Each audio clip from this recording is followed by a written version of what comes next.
everybody, welcome back to the Consummate Athlete Podcast. I'm Molly Herford, and when I am not writing about or talking about being outside and playing outside, I am hopefully outside and playing. And I am Peter Glassford. I am a registered kinesiologist and an endurance coach, and you are here on the Consummate Athlete Podcast, where we look at all different types of movements and sports and the people that do them and study them and coach them. And we're here today with a bit of a Q&A. We're answering your questions. Today, mostly about cyclocross. It is the season.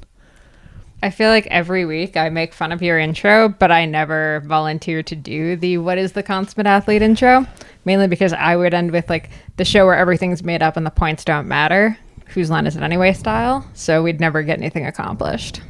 I suppose. But anyway, cyclocross is here, which is the happiest day of my life.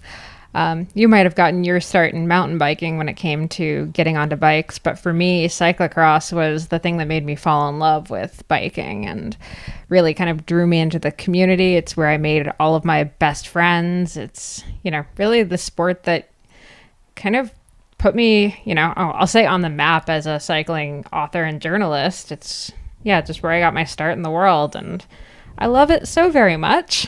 And you wrote a book about the history of North American cyclocross. Yes, that's right. My first ever book was Mud, Snow, and Cyclocross back in 2012. It came out just before we had World Championships in 2013 down in Louisville, Kentucky. And people could look that up on Amazon. Mm-hmm. Yep, it's still available. You make no money from that sale. So I do not, so please. This is not sponsored, but not check sponsored. It out. It's a good read. Yeah, it's fun. I mean, it's kind of interesting to me to look back on it because, as a lot of you who follow cyclocross know, a lot of the pro racers that I interviewed in it are, retired from the sport and just aren't racing anymore. I think actually, as of this year, Katie Compton is the only racer profiled to still be racing and also has not broken her national championship winning streak since I wrote that book 7 years ago. Which is pretty impressive. Impressive lady, for sure. But also in that book, I talk about some of the most iconic races in the U.S. scene at the time. And it's a little, if you followed cyclocross closely or have been a fan for a while, it's a little bittersweet to read about some of the old favorites. This year, Gloucester GP is no longer a race. And it's, really feels like the end of a bit of an era to have that race go away. Mm-hmm. It is. It was a really good one, actually. Mm-hmm. And there's a few, right? Like it's largely around the points, and these are more of the, like, I would say professional or bigger time races in the North America. But there's a lot of races. Like I think cyclocross in general is doing better. As there's a lot of weekly, at least in Canada, we're getting this, like there's a lot of weekly series and practices, and clubs are really into it. And I think relating to you. Getting going with cyclocross, there's certainly, like, it is a good sport, a good discipline to start cycling. Like if someone was just brand new to the sport, it would be the one I would tell them to do because it's very supportive. I always say you're only, 100 meters. I don't know what that is in feet, but you're only 100 meters from your car. Yeah, absolutely. The only thing about cyclocross that's a little bit interesting that I didn't really think about too much until we were coaching a clinic in Peterborough this weekend is it's actually one of the only disciplines, I guess barring track, that is only a race. You don't really do cyclocross. Because I asked everyone we were doing starts, and I was like, well, maybe not everyone cares about starts so much, but it's important because we all have to get started at lights and so on. But then Molly was making fun of me because it's cyclocross, and of course and I tried to make the argument that I am a recreational cyclocross rider. You can't be a recreational cyclocross rider if you've raced races on multiple continents at this point. No, I feel like me, Jeremy Powers, we're just recreational cyclocross riders. We're just going to drop a bunch of Jeremy stuff in hopes that he listens to this at some point. I bet you he'd agree with that. Sure. Anyway, it's just an interesting one because if you are getting into racing, then cyclocross is really fantastic. And I guess the kind of counter to that is now gravel riding is sort of if you race cyclocross in the fall, gravel riding is sort of what you do in the spring, summer, whether that's racing or whether that's just going out on your cross bike and, hunting down some good gravel trails. So I guess in that way, cyclocross has finally developed a bit of a recreational arm. Yeah, perhaps. Yeah, I think it's probably the people who were early in not doing road or mountain bike throughout the summer. Probably it's not that far off of what they might have done. I think now it's the challenge is you can race year round, right? Yeah, absolutely. So we just did a clinic down in Peterborough. We have a couple more coming up. You can find them over on smartathlete.ca. Yeah, we'll link to maybe some couple pages and stuff too, just to help people get there. Yeah, and I mean, I'm not going to say we have a ton of free time left in the fall, but if you or someone you know would like a clinic, definitely get in touch with us. We'll see what we can do. I always call them small group sessions, right? If you got a group of friends or a club, the one we did was Peterborough Cycling Club, sort of out east of Toronto, had us over, which was really nice. And so they already had the club and the area, and we just sort of dropped in and tried to help everyone out with some skills and some ideas for things they could practice, right? And so that was great. So if you do have a small group, it could be friends, it could be an organized club. We'd love to come. We have gone into the States and down to different areas. We were down in Virginia, and we've done obviously New Jersey and stuff like that. So yeah, drop us a line. What else? Well, actually, on the topic of events that we're doing, we just launched the sign-up page for the women's gravel training camp that we're running in Girona, Spain in early March of 2020. I know it sounds kind of far out, like March 2020. That's not even a real date. Well, technically that isn't a real date. It's March 6th through 13th. But it's going to be an awesome week with some rad women hitting some amazing gravel trails and roads. And it's one of my favorite places on earth. I've been there for the last few years and just love exploring it. So if you're kind of thinking, okay, I want to get into this gravel racing stuff, I kind of want a bit more of a serious training environment and, maybe even a little bit more on the learning how to train efficiently side of things, but also with some cafes and some cool restaurants and stuff like that, then yeah, I would think, that's sort of we're trying to put a bit more of a coaching sort of training element. You learn a little bit here, but we also just ride and, certainly get onto some gravel. So if you're newer to gravel or trying to train for gravel, especially if you're in Canadian winter, obviously this is hopefully timed well that you sort of get that midwinter exposure to it. And then also, like I say, sort of learn a bit about interval training, maybe setting zones or whatever questions you have in that respect. But then also, of course, we'll get some wine, we'll get some cafe stops and so forth, right? So I eat a lot of croissants in Girona. Right. Molly will be coaching on the cafe stops. Competitive croissant eating. It's sort of like that donut race we talked about in the last Q&A.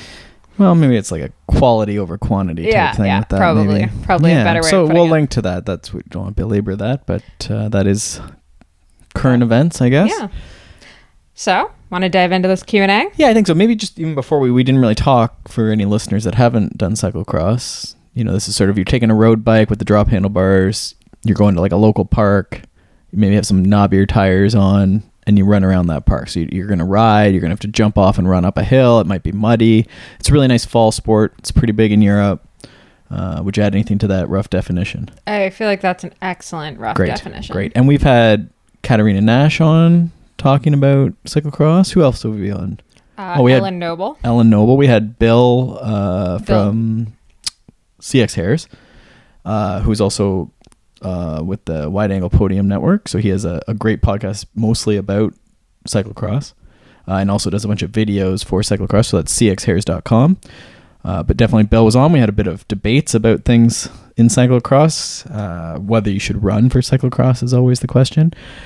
So we debated a bit and back, but Bill's very knowledgeable with that, and he's on the ground. So he's actually on the ground at the upcoming World Cup in Waterloo. Yeah. So I will also be at the World Cup at the Trek Factory, Trek headquarters, in Waterloo, Wisconsin next weekend. So we'll be there doing a bunch of recordings. If there's any racers that are going to be racing the World Cup that you're interested in talking to and, maybe getting to answer even one of the questions that we discussed today, like if you want to hear how Katarina Nash warms up for a race, or you really want to know, what Ellen Noble eats for breakfast, or I'm now just naming people we've already had on, or how Magali Rochette won the last World Cup, the first one of the season, in an amazing race in Iowa last weekend. Magali's definitely on our list, so yeah, love to maybe we could do like a French episode. Ah, oui. Yes. It will not be good on my end. I apologize if I ever try to do that. Maybe she could just transcribe a bit or something, and that would help. Yeah. But yeah, if you're there, look up Molly. You can reach out to her on Twitter or however else you follow Molly on the social media. So that's the Trek World Cup. People, I guess the first question we could do, we've both gotten asked a few times, how do you watch these cyclocross races and even older races?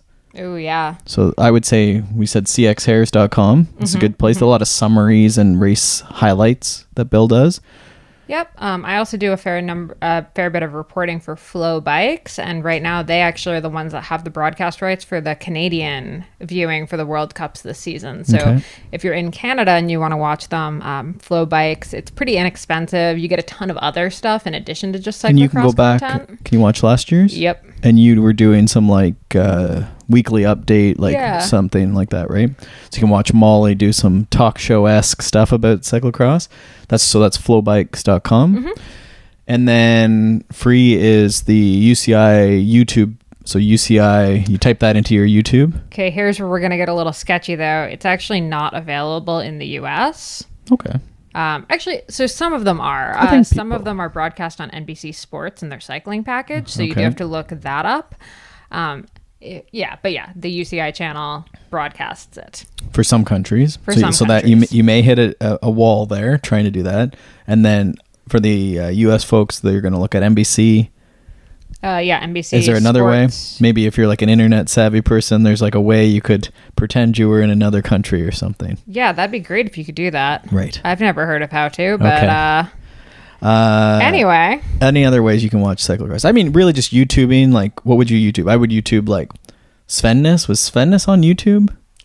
I think that was something Bill did. But if you look up any like Sven Nys or the World Championship cyclocross type thing. Even if you're not overly invested in pro racing, it's worth watching a few, just honestly because it's the most entertaining type of cycling I think that you can watch on TV, and also just because it's a really good way of kind of seeing what the heck the sport is about. So if listening to Peter's explanation of what cyclocross is did not do it for you, just look up a couple of videos and look up cyclocross fails as well, because it's pretty hilarious a lot of the time. Yeah, people crashing into wood boards that are just randomly across a grassy field and so forth. So that's good. So that's one question. What's another question about cyclocross?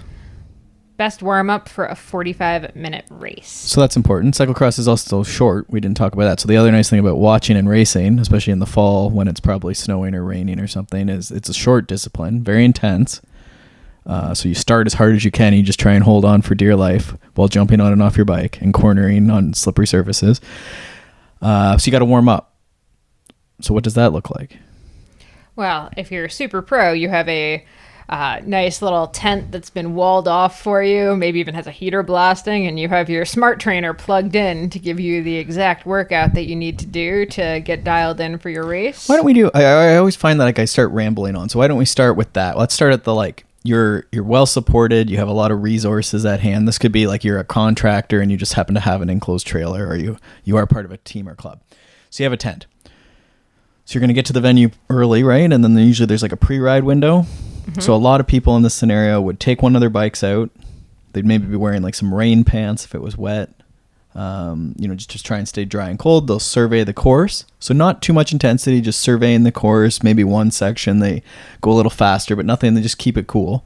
That's between the races. And they're going to come back in, get their bike cleaned up. They might have a mechanic helping them. Get into like dry clothes. And then in some situations, there'd be like another pre-ride window you could go out for. But let's assume there isn't. And then you're going to get into sort of your kit, and you're going to ride like a trainer, like an indoor trainer or rollers to do like a specific warm up that's probably say 15 to 30 minutes. You're going to do some intensity in there, maybe simulate a start type effort. I tend to use sort of like 3 to 5 by 45 to 60 seconds. And I always just think you got to get sweating, you got to get activated, and you just want to feel that start effort, because the first one always feels a little grumpy. So you want to get that out of the way.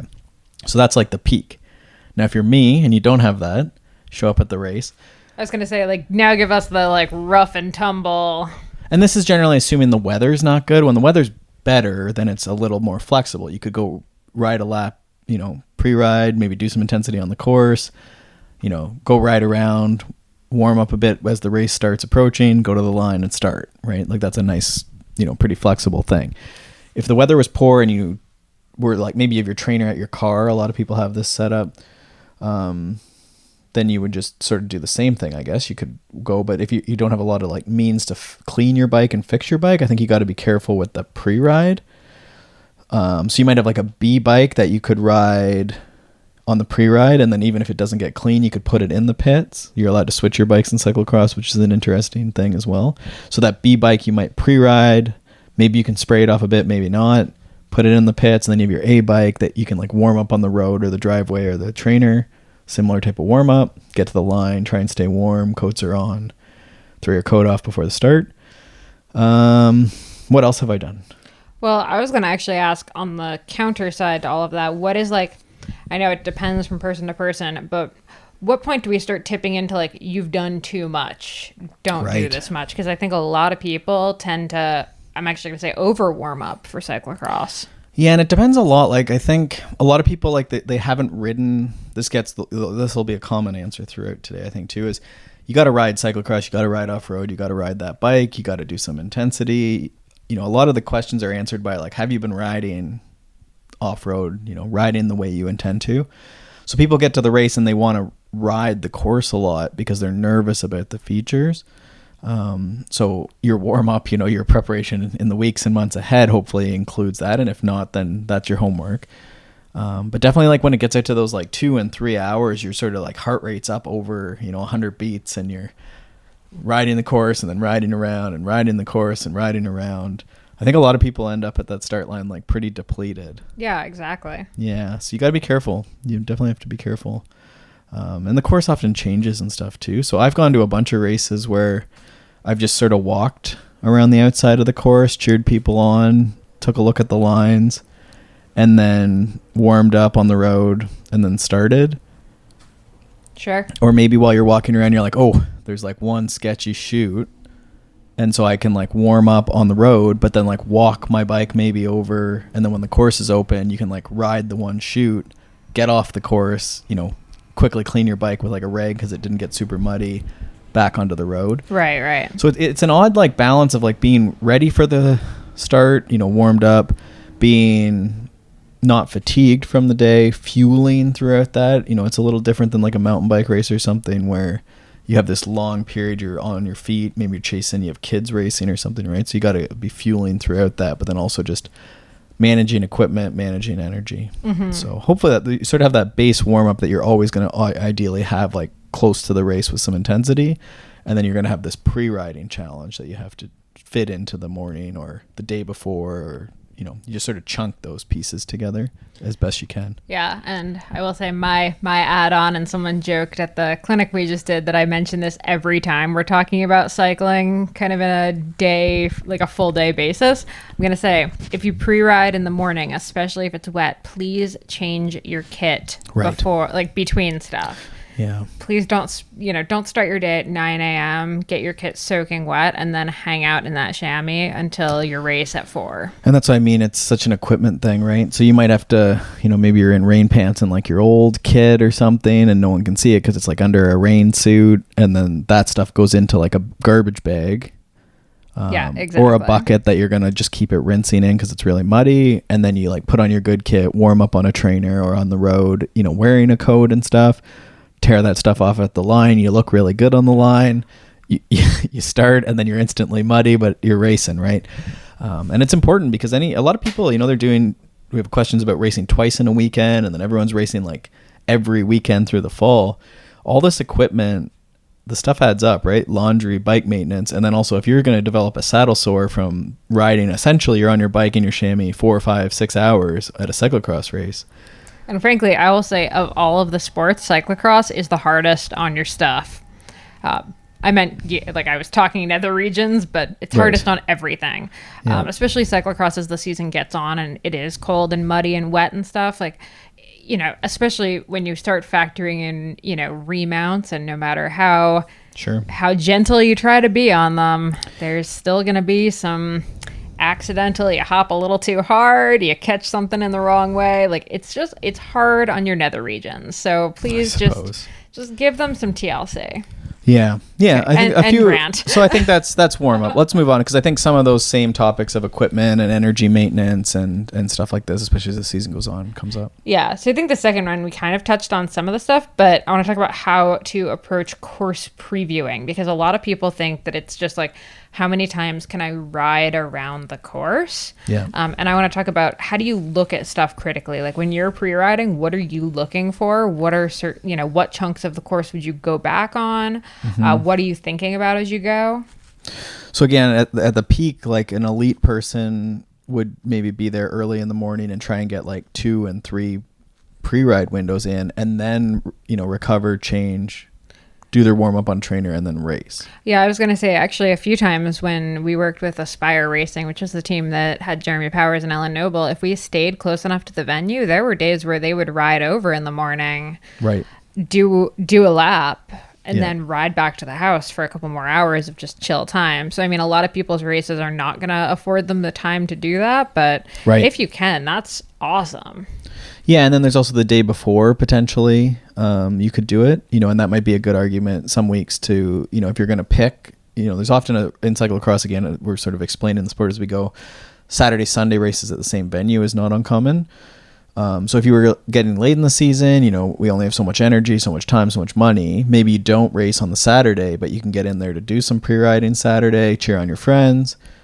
And then Sunday you can race, and you don't really need to preview the course quite as much. Mm-hmm. So that's one thing. And then I think my walking around strategy, when we get there, usually you sort of take care of registration, get your numbers, chat with people, and you just sort of survey the scene. You don't have to literally walk inside the tape. Obviously, you're not going to go on the race course, but just see what's up with the course, right? Cyclocross is great because it's basically in a park, so you could walk beside the course probably for the full distance, if not most of it, and just get a sense for where does the course go? Yeah. So for me, I break the course. There's 4 things on the course that I'm looking at. The first is just, what does the start look like? Sure. And that's, that's going to be super, super important. Do I have a lot of road before it turns off into a single track? Do I not have a lot of road? Is it going to be really bumpy? Do I have to be a little nervous about that? So definitely check the start pen. And you can watch a start, right? Watch a start, yeah. A lot of racers, especially newer ones, the start generally tends to feed into the course. So a lot of people won't even ride it, because what they do is they hop on after the start, because you're getting shooed onto the course post finish line, because usually a race is finishing up before you. So you get on the course, you haven't actually seen the start yet, but you're like a couple hundred meters down. You do the lap, and then you get kicked off the course right as you're kind of coming into the finish line turn. So you never actually get to ride the start stretch. So checking that out is super important. Other thing worth checking out, now that I'm mentioning starts and finishes, is where the finish is. Right. Is the finish line at the start line, or is it farther up the road, farther down, further back, closer, whatever? Because I've actually seen a few races get lost because someone thought that the start arch was the finish, finished there, and got nipped by someone who realized that the actual finish arch was 100 meters up. Sure. So that's the second thing. Third thing, the obvious obstacles. Is there a terrifying chute? Is there a giant sand pit? Where are the barriers on the course? What are the big obstacles that are going to be, potentially problematic? Yeah, and I mean, you can look at a map if you're good with maps. In registration, often they'll have sort of this is a sand pit, this is a barrier. You can sort of make out where all that stuff is.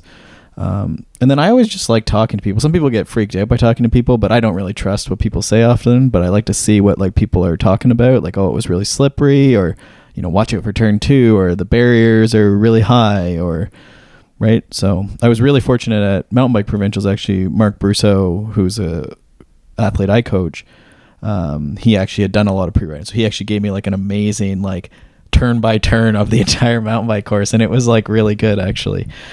He really had it dialed. So if you can find someone like Mark, then you're in good hands. But yeah, and then the last thing I look at is the corners. Corners are probably my biggest nemesis in cycling. Right.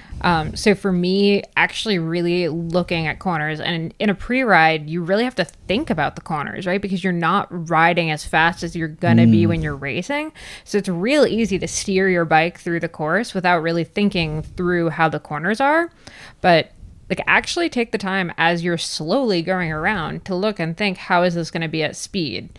You know, what's the best setup for this? If I'm going fast, what's my plan? So I think that gets ignored a lot of the time. And then suddenly you're out on the course and you're going, 5 times faster than you were in the pre-ride. And you're like, oh, holy crap. This, like, I don't even remember this corner. Yeah, it's pretty wild at race speed. And I think that's why I like to watch sort of the race and what it looks like. And you sort of get a sense for lines then. But then once you get on the course, I always find that I'm able to sort of get up to speed when it matters. And then if it's a straightaway, then you don't necessarily need to go as hard. So I sort of just build in those like little intervals into that lap. It's so funny because I realized I just said Gloucester isn't happening this year. And as I'm thinking through pre-rides, I'm actually thinking about it on the Gloucester course because the start and the finish, not near each other. Right. Start, pretty hectic. Couple corners on there are asphalt to turf. And I've seen probably 100 crashes in the past, like in 10 years of being at that race, that have happened because someone took it way too hot and just did not know how to handle it because they hadn't really done it quickly. Right. And, I've seen people mess up the sand there. There's usually there was a beach. Now there's like a volleyball pit, or there was. So the amount of people kind of screwing up the obstacles there really makes me think about how course previews So I think work. just being cautious with the amount of riding you do. I think thinking about just what sections need to be seen. You can step over the tape, walk back and repeat a section versus riding the whole course to save some time, especially if you only have 10 minutes as a pre-ride window or something. Mm-hmm. Certainly adding some speed, right? And this is where it's like you only have so much energy in the day, so deciding how you're going to spend that energy is important. If you can do the day before, I think that's great. If there's any videos on YouTube, which is more and more common, even from the previous year, right? Like there's often similarities, just to get a sense of, oh, they always have this, it looks like they have a sand pit, right? So now you're ready for the sand. Yeah. And I mean, that gives you a good sense of like what it's going to look like, even just, turf wise, weather wise, etc. Mm-hmm. Okay, next question, which kind of feeds into all of this, as they all do. What should I do in a skill session? I know I should be practicing remounts and dismounts, but what else is worth practicing? And I think this is a huge one because cyclocross, you always say, skills are so important in cyclocross. Everyone needs to practice skills. We've all heard that a billion times if we've been racing for a while. But the one skill that people practice is remounting, dismounting, and barriers. And that's the only skill most people end up practicing. Sure. I mean, I think it's not even like you just need to do the sport, right? So, someone just was tweeting at me about, oh, we don't have hills or something for mountain biking. And there was some article I wrote about sort of like a rough training plan to get better at mountain biking. And it had 3-minute hills in it. And I was like, well, I mean, the 3-minute hills aren't really that critical if like you're just racing in an area that's flat. Like it would be good to be able to climb hills, but if that's not your thing, that's not your thing. So the point is that like you're sort of practicing the thing. Like specificity does matter, and we can do things that are not specific, but at some point it's like, have you done the thing? Right? Right. Dan John, I like often quote Dan John, strength coach. He says something to the effect of throwers throw, lifters lift. Cyclocrossers cyclocross? Right, exactly. So all that to say, like, I my favorite thing, what I used to do, set up around the house, set up in the local park, it would be literally, I would say if it took a minute to get around this whole course, I'd be surprised. So it didn't take a lot to set up, but once I had it set up, it was sort of burnt in a little bit. And setup is like, again, people want to build stuff and have all this like beautiful looking stuff. Like if you have a bit of tape and a couple flags and just remind yourself of like, I go around this tree, like make it up as you go. But between, if you put some caution tape between two trees, like that's a barrier, right? You have it figured out. And so you just go around this 1-minute loop and you practice like 5 corners, 1 dismount, 1, hill if you want to do hill. Maybe there's a bit of sand. And you just incorporate that, right? And whatever the skill is that you need to work on from the previous week, you make sure that's in there. If it's a left-hand gravel corner, like put in that and do 100 laps of your 1-minute course, right? Or however number laps. Yeah, I mean, I've said it probably a billion times on this podcast already, but to me, corners in cyclocross are the best way to practice and improve. Like, forget remounting, forget dismounting. You're probably only going to do that once or twice a lap. How many times are you cornering in a lap? Probably 100. Yeah, I mean, and it's probably like a lowest hanging fruit, right? Again, if you got dropped in a corner, then that's probably where this week's cyclocross practice should be spent, right? We had one gentleman at the clinic on the weekend, and he's newer to cyclocross and sort of in the morning races, and he's like, oh, everyone in my category just, you stops dead after the barriers and then like sort of gets on their bike like you would at a coffee shop or something, right? But in cyclocross, generally, like there's no stopping. Like you just sort of set the bike down, you're running beside it, and you hop on, and that's sort of like what intimidates and what Molly's talking about as far as landing on the saddle. But yeah, it's sort of finding that, what is my weakest link? Stand by. If you can save 1 second per corner, it's 1.5 minutes in one lap. It's a lot of time. Yeah, and you get a sense, right? Especially if you get in those pre-ride windows sometimes, and you can sort of ride, just for a second, just, I'm going to just get in behind this pro or something and just realize just like, whoa. You've been dropped immediately. Yeah. So, and not that you need to keep up with them, right? But it gives you, I think, hope. And I have the same, we have a couple friends who are just amazing at cornering and still make me embarrassed. And I'm actually pretty good at it, I think, but we all have, there's always improvement, right? And then there's variability when then you're fatigued, and there's all these levels of the skill, right? So I think all I say is just do the thing, right? And just local park, grassy field nearby, use what you have and just get out there on that cyclocross bike and corner. Yeah, actually one woman who listens to the podcast that we met at the clinic this weekend says when she's on call at her job, she does some of this practice she's in at the park. Home. Yeah. Well, I think she's at home so she can like do the backyard or something. Yeah. And that's awesome. She can't get out on like a regular ride, but rather than, just being like, oh, well, train her again. She's out practicing skills, and it's really paid off. Yeah, and I was actually talking to another client who was in sort of a area that's flat, but then doesn't have mountain bike trails, so mountain biking, but he is like lamenting that he couldn't practice mountain biking. I'm like, well, I mean, a lot of these, we'll call them foundational skills, come from things like track stand, so your slow speed balance. You can practice that in a garage, basement, backyard, driveway. You can do skinnies. You can practice, like if you have a 2x4 or something, you can practice your bunny hops. You can practice your wheel lifts. If you have 2 water bottles, you can practice cornering, figure eights all day long. If you have a friend, it's even better. Mm-hmm. I'm trying to think as far as specific cyclocross drills, though. Is there anything? No, I think that 1 minute course is just 100% the best option. Yeah, I'm trying to think like even just breakthroughs that people had. I really, with the mounts and sort of getting onto that saddle, I really like having people standing on a side hill. So you're standing above your bike on the side of a hill. So like crosswise, perpendicular to the hill. Right. So you're not rolling down the hill. You're sort of mounted sideways on the hill. Standing beside your bike, so left side of the bike, uphill side of the bike, and you can like easily put your thigh onto the seat, and then you can sort of like use your arms and sort of like roll just a little bit, and you can use sort of like a slight downhill. You can sort of let yourself use a little bit of gravity and feel that sort of rolling a bit on your thigh, your right thigh, hands on the bars, on the side hill, and just keep like practicing that feeling from above the bike so your seat isn't effectively as high. Find if people will just do that 3 or 5 times without riding away and pretending like they did it, like sort of roll a tiny bit, step off the bike, roll a tiny bit, step off the bike. Often that helps. Yeah, I don't know. I think you're right. I think you got a lot of people, if we just got out a couple times a week instead of like periodically once at the race, the first or, race or of just the at season. the race, right? Again, I think this pre-ride window ends up being like the practice window. Right. And that's same as I always go on about mountain biking, right? Like that's not the time to learn. Yeah. Okay.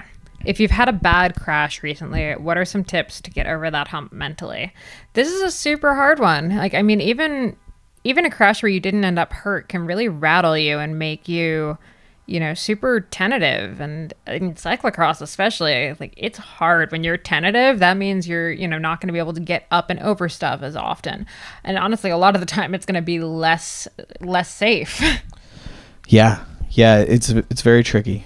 I think a couple you could if you had a coach in the area who's sort of familiar with that stuff and letting probably someone who's used to working with older cyclists, and cyclists who are sort of learning is maybe going to be a little slower versus someone who's just used to working with kids who bounce back quicker and don't have fear.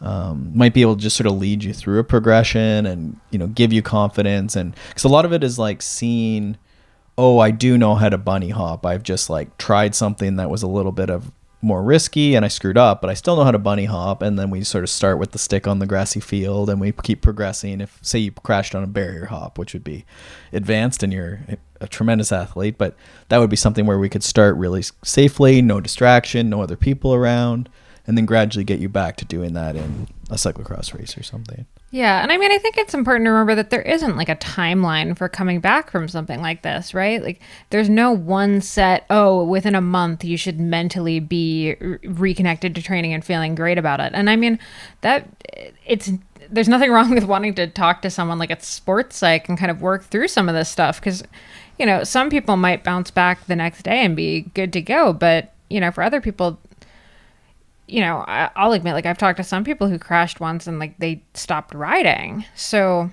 you know, definitely, you know, talk to someone. Yeah. And it's like a risk thing, right? Like a risk management almost. Sometimes, you know, this isn't with older cyclists. I don't want to say older adults. It sounds like we're all, you know, we're dealing with activities of daily living. Like, these are people who are riding their bicycles. We're all strong, capable people here. But you know, you've done something that was risky in some way. You were riding in wet weather, loose terrain, tried a new skill, tried a new stunt or something, right? And so I think a lot of it is just gradually exposing anyone who's familiar with sort of the concussion protocols that are out there. You know, you sort of get a concussion, you sort of get through a normal day as yourself, symptom free, and then we sort of progress. You know, maybe you ride the trainer for a little bit, check in, are you symptom free? Next day, are you symptom free? Next day, maybe you do like a spin on the road bike, no vibration, no other people, you know, riding with you or anything. Then maybe the next day it's like a mature friend who's not going to like race you or anything, and you sort of just ride like that. And then maybe the next day it's a little bit more, maybe you do a cyclocross in a gravel field, but no major dismounts, just sort of riding and a bit of cornering maybe. All that to say, you're sort of stepping your way back into the sport, right? So I think if we use that same return to sport with any injury, even if it's just, you know, you're coming back and I want to get up to the where I was like really shredding corners, and now I had lost it on this corner. Last year I almost bucked out my teeth on this like miscellaneous gravel, loose gravel. I had ridden downhill for a couple hours and then somehow on this like gravel, and I was still nervous on gravel for quite a while after. But I think what gets it then is eventually you just have to go and you find a gravel corner and you go slowly through it, and then you go a little faster, and then you practice maybe, you know, getting that foot out in the gravel corner, and then you go a little faster, and you just practice it, right? It really gets back to, we have to ease ourselves back to practicing that thing. Yeah. And just don't let anyone tell you that you should be over something, or that you should be okay, or that you know, should be back to quote unquote normal. Like, it's entirely, you know, your journey, to sound a little cliche, but I think that's super important, because I think it's really easy for other people in our lives, like super well-meaning people, to do that, get back up on the horse. And I'm talking, you know, not even necessarily serious stuff, I guess, too, right? But it could be something like a concussion where you definitely do have an aversion to something, right? Or like a very serious sort of, we had a friend of a friend who went down at the downhill on the weekend here and seemed like everything in their body, right? So it would be normal to be a little adverse to even mountain biking then, right? I think I'd be adverse to like walking outside for a while if I was. I do like, what is that called? Like stress inoculation, where you like hold the snake eventually. You're scared of snakes and you look at a picture of snakes, and then it's like a snake in a like aquarium. Okay, Peter, you panicked when the people we stayed with this weekend had a snake. Yeah, apparently there was a snake. But see, now, great example. Now I'm like, okay, I've slept in the same house as a snake. Here's where I want to be like, good news, and just pull out a pet boa constrictor. And then I would like hug it, right? Eventually. So then maybe the next time they actually would show me, but I just like stay at the top of the stairs and like look at it. But then the next time, you know, I'm going to go down the stairs, look at it, go back up. So I lived, and then slowly you're like inoculating yourself with this stress. So again, I think that might be a thing where our friend in the downhill, severe injuries, you know, in the hospital, maybe, you know, road, you know, gravel path, very casual mountain biking, cross country, very, you know, easy with a friend who's like slower than them and just like won't be pushing them, you know, more technical cross country, maybe downhilling, but no jumps, only easy trail, downhilling, slightly more technical, no jumps, you know, and then eventually if racing downhill was the goal, then maybe you eventually get into that, right? Mm-hmm. But I think that's a lot of times we just try and go back to like racing, and it's like, oh, I lost my edge. I've lost my edge, right? Yeah, absolutely. Okay, speaking of racing, next question. Do you need a post-race cooldown? We've all been to the end of cyclocross races where you have like several options. You have the dramatic Matthew Van Der Poel flop on the ground, couldn't possibly move ever again. You have the dude bro crack beer the second they cross the line finish. Yeah. You have the, tough to deal with, but your whole family is waiting for you at the finish line, and now you're hugging them and they now are demanding your attention and you don't really know what to tell them. And you have the finish and you're chatting with everyone. Notice none of these things involve a cooldown. So do we need a cooldown, and why do we need a cooldown? I mean, I think you're going to see people both in the scientific community and we'll call it the practical community. Not that scientific isn't practical, but the people who do the stuff, so are experts in the stuff, I guess. You're going to see a whole range. And they're probably all right. What do you do? I don't race cyclocross. Oh, wow. Anymore. Well, when you do a run, what do you do? Okay, so that's different though, because I do 6-hour races. So by the time I cross this is a factor. Okay, so by the time I cross the finish line, I don't really need to overly cool down. I usually actually try to keep walking for a bit though, because I do find, my legs will lock up if I don't. So my cyclocross opinion as far as cooldown goes is, especially if it's a hot race, I think it's worth, just pedaling around for even just a minute, especially if you had a sprint into the finish and you're like really winded when you come across the line. I think it's worth pedaling really casually for a minute and just letting your heart rate drop and come down to a reasonable thing. I think when it's really cold out, you're actually also better to keep riding for like at least a minute. Just again, let your heart rate come down. I think if you really abruptly stop, you end up with a little bit of like the cold air hurts your lungs. You start kind of feeling much colder and much worse than you do if you kind of gradually ease it back down. So I don't think you need to like spend 45 minutes on the trainer or anything like that. But I think people could afford to spend a couple more minutes just very casually pedaling. Yeah, I think you have great points there. The gradual, I think somewhat dependent on environment, somewhat dependent on how aroused you are, as far as like, was it like you were just like fighting someone to the line and just like, there was some conflict at the end. So is there like an emotional side to this? Heart rate, was it a sprint, or like did you just like fade the whole end and like have been cooling down for the last lap?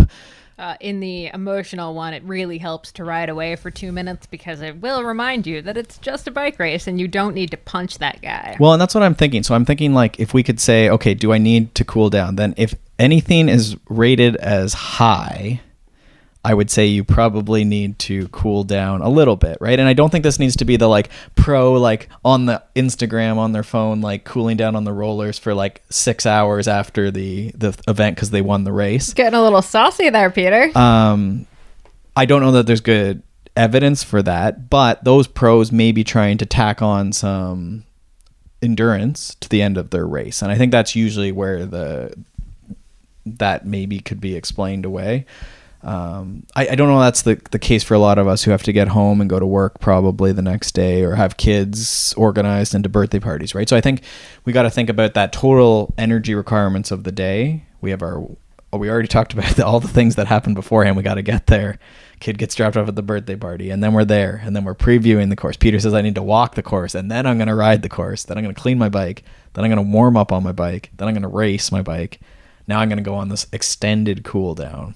But then I have to wash my bike and deal with all my laundry. So there's just like, there's a time factor possibly. There's also like, if it's crummy weather, like no one's doing that if you don't have a tent and those resources. So there's a lot of things that like probably answer the question for you. Like, do you have time for this? Is there weather wise, does it make sense? I'm going to say if you can do 2 to 5 minutes of just pedaling after, that's going to be good. So like I said, I think my concise answer is like, if your fatigue is super high, like this has just been the hardest race of your life, you probably want to just like cool down, if nothing else, just to like let heart rate come back down, let your like, again, arousal, for lack of a better term, you know, how excited you are, how angry you are, how happy you are, just let everything stabilize a bit. And I think separating yourself, again, for that like social and excitement sort of reason, but then also just let your body just like come back to decent. And that, as Molly said, like even when it's cold out, your body's so warm probably, maybe not for some people, but that you just want to like almost let it cool down to like where you're cold again, but like not so fast that it's just like everything locks up.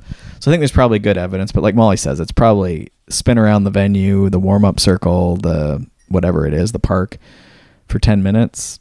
Super. You know, if you can talk to a friend, I think that's like some of my fondest memories are that like you have that like runner's high type finish, and then you're just like chatting with people, and it's like, it's really, really cool to do that. Right. So I think there's a lot of reasons to do a short one, but I don't think it has to be belabored. Yeah. You can even just spin 30 seconds away from like the finish line and then spin back, like, and keep chatting with everyone. Like, it does not need to take away from the social element. Yeah.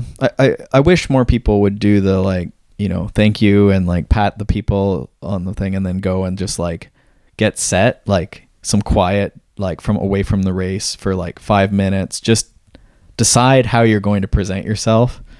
Ooh, and I will say, if you are racing and your family is going to be there, tell them what you want at the end of the race, right? Because a lot of families are super excited to see you. You just came into the finish, and all you really want to do is take, you know, 2 or 3 minutes to, let your heart rate come down, like digest what just happened.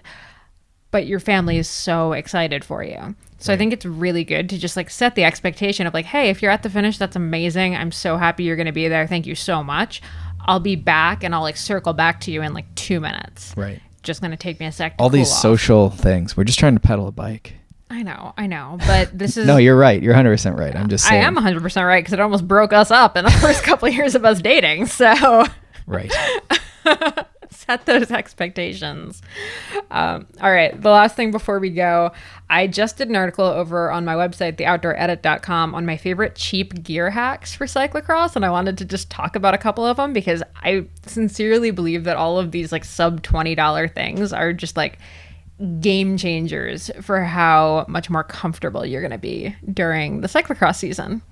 Do you want to just give a couple teasers, or are you gonna? Yeah. So the first one is my personal favorite. I've written about it in bicycling, but I come back to it every year, and it's the gallon weed sprayer. You fill it with water. You can fill it with soapy water if you want, but regular water is great. Warm water if you can. And like this little tiny powerhouse will clean your entire bike post-race, so you're not stuck at the pit getting sprayed by a power washer. You know, someone accidentally sprays you instead of your bike. You're getting soaked and cold and miserable. This tiny little thing can be nice and warm, and you can spray down your bike. You can spray down your legs. It fits in any tiny car, any tiny apartment.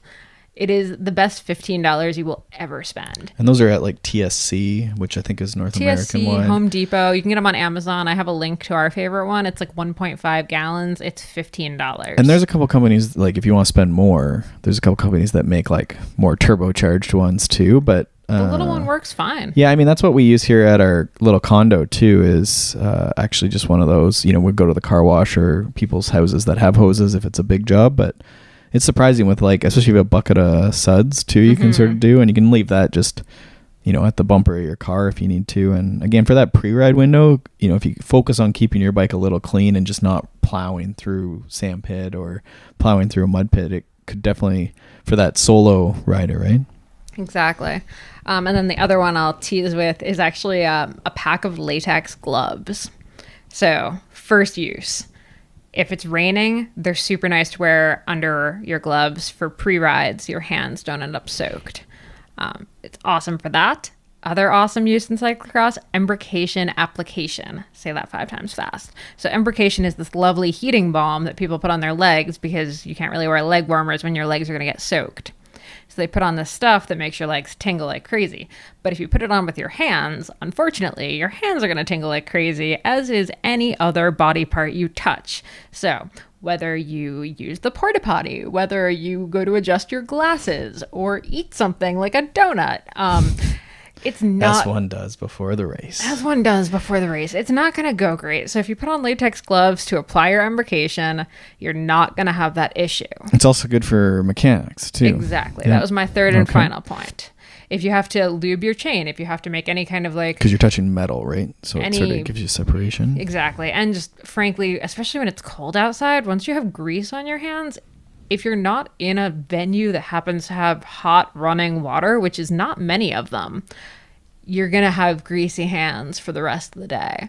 So if you can just throw those gloves on and do your maintenance, do your embrocation, do your wet pre-ride, you're going to be so much happier. So those, and there's 5 other really cheap, really easy gear hacks that will make your cyclocross season much better over on theoutdooredit.com, and we'll put that link in the show notes. Is a pressure gauge one of them? It is. Oh, okay, good. Darn it, stop spoiling. We'll leave that for the people, but that's important if you want to corner better. So there you go.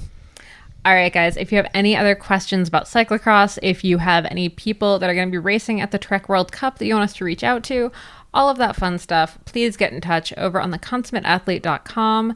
There's a contact form there. You can hit us up on social at Molly J. Herford and at Peter Glassford. And if this has been helpful to you at all, if you could leave us a review and a rating and subscribe to the podcast and share it with a friend. If you want to maybe share it on your Instagram stories or on Twitter, tag us, let us know what you liked, what your favorite tip from the episode was, something you're doing. Tag us in your next cyclocross race post. Whatever, just let us know what you're up to. That would be amazing. So thank you all so much, and we will see you either in Madison or on the show next week.